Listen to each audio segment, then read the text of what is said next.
A routine bus trip from South Africa to Zimbabwe turned into a nightmare when armed criminals opened fire on innocent passengers. Tonight, we uncover the chilling story of how a group of passengers, including women and children, became victims of a deadly ambush along one of Africa's busiest routes.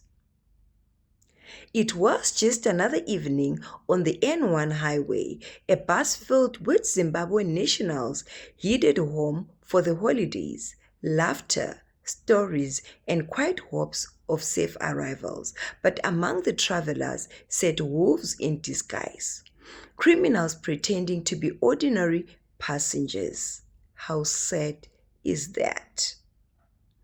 Not long after midnight, chaos erupted. One man suddenly pulled out a gun. Shots rang out, shattering the windshield and sending passengers screaming in terror. Two women were hit instantly. One died on the spot. Another moments later, the attackers ordered everyone to lie on the floor, pointing guns, demanding money, phones, and passports. Investigations later revealed that the robbers had boarded the bus earlier, pretending to be passengers. Once the vehicle reached a dark stretch of road near the Matsole Bridge, a getaway car trailed behind.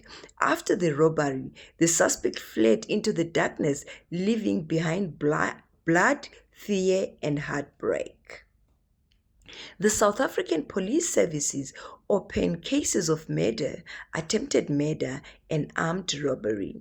Survivors, shaken and in shock, described how their pleas for mercy went unanswered. One passenger said, "They looked calm, like they had done this before." This is sad. Two women lost their lives that night. Mother, sisters, travelers who never made it home. Their deaths sparked outrage across Zimbabwe and South Africa, reigniting calls for stronger security on cross-border buses.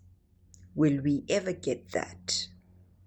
Police urged everyone with information to come forward. Investigators believe more than one group is involved in a string of similar attacks targeting buses on the same route. Authorities are now increasing patrols on the N1, especially at night, but for many travelers, fear still resides with them. Experts recommend avoiding night travels, keeping valuables hidden, and booking with trusted registered bus companies. Always share your live location with family and report suspicious passengers immediately. I hope that can help a lot of people.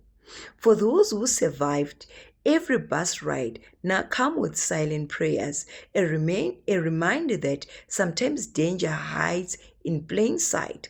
This is not just a story about robbery, it's about lives lost, lesson learned, and urgent need to make more roads safer.